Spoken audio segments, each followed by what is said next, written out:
waxaan hay arday dhigata dugsiga sare waxaan maqlay wasiirka wasaaradda waxbarashada inuu soo rogay inuu yidhi maxay hayday dalad cad ayaa la xidhanayaa taasoo caqabad naga hor keentay waxbarashadayadii oo naga gelisay madmadow badan inaannu sii wadno hayaankayga waxbarasho waxaan leenahay wasiirka wasaaradda waxbarashada wasiir daladda cadi ma aha dalad asturan ma aha dalad noqon karta daladna asturi karta ma aha waa dalad ay qaban karto wasiir waxaan kaa codsanaynaa inaad naga beddesho daladda cad waayo ilaahay subxaana watacaala qur-aankiisa wuxuu noogu sheegay inaan xijaabano isagoo ilaahay subxaana watacaala waa ka ku leh قل يا أيها النبي قل لأزواجك وبناتك ونساء المؤمنين يدنين عليهن من جلابيبهن dumarkii mu'minaadka ahaa oo xidha xijaabada ilaahay subxaana watacaala waa ka nabigiisa faraya ee nagu amray inaan xidhanno xijaabka madoowi ma aha maro maaragtaaye caqabad nagu keentay ama aan maaragtaaye wax naga hor keentay marada xijaabka ah ee madoowi waa maro aan xidhnayn muddo badan waxaanu xidhnayn ilaa dugsigeygii hoose ilaa dugsigeygii sare maanaan arag maro ka asturan ama maro maaragtaaye ka astur badan maryaha kale mudane madaxweyne iyo wasaaradda waxbarashada waxaan ka codsanaynaa in nala ka bedelo dalladda cad bismillaah mudane wasiir waxaan kaa codsanaynaa in maxay hayday aad naga bedeshid dalladda cad sababo jira awgood maxay hayday haddaanu nahay arday gaaratan hablaha ma sii wadi karayno maxay hayday hayaankii waxbarasho ee aan muddada dhowrka aan soo wadnay amaba muddada badan aan soo wadnay maxay hayday sababo jira awgood waayo ah marada cad ma ahan maro buuxinaysa shuruudihii xijaabka amaba looga baahnaa inanta muslimadda ah inay xidhato maxay hayday waa mara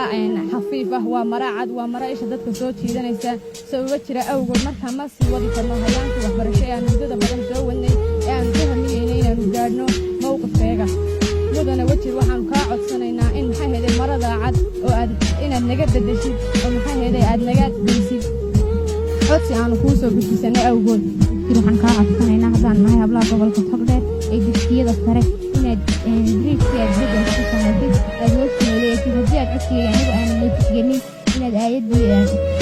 kitaabka ka soo degtay aad nootixgelisadaha yaa ayuha nabiy qul liazwaajiga wa banaatika wa nisaa'i lmu'miniina yudniina calayhinna min jalaabiibihinna daalika adnaa an yucrafna falaa yu'dayn wa kaana allahu qafuuran raxiima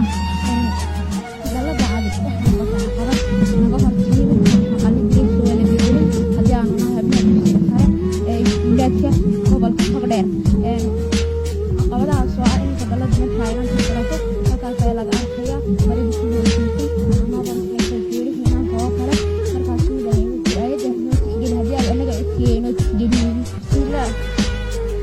anigoo ah ardayad ka tirsan dugsiyada sare ee gobolka togdheer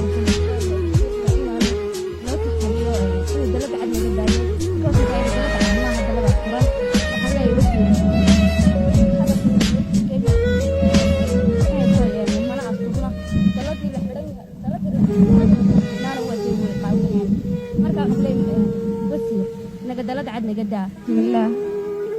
والصلاة والسلام على من لا نبي بعده قال الله الرحمن يا أيها النبي قل لأزواجك وبناتك ونساء المؤمنين يدنين عليهن من جلابيبهن ذلك أدنى أن يعرفن فلا يؤذين وكان الله غفورا رحيما الله سبحانه وتعالى كله واسع حجاب كان له واسع الله سبحانه وتعالى يقول لي هي حجاب شروطه إذا شروطه حجاب له وحاكم إذا إنه يخففها يسوع كلام المسيح جدا ينتهي بنيانه في يسوع جدا. سادرت وحنا في الشوق ومن ما لا نقع سينا يصير كفشلة إذا صار ذاك بنقول نساء إن هذا بدل ضلطة إذا كان ولا بدل ما عندهم كذا حاجة ما ضلطة عاد ما دون يصير ده ما دون ولا بدل ساسا نقع سينا.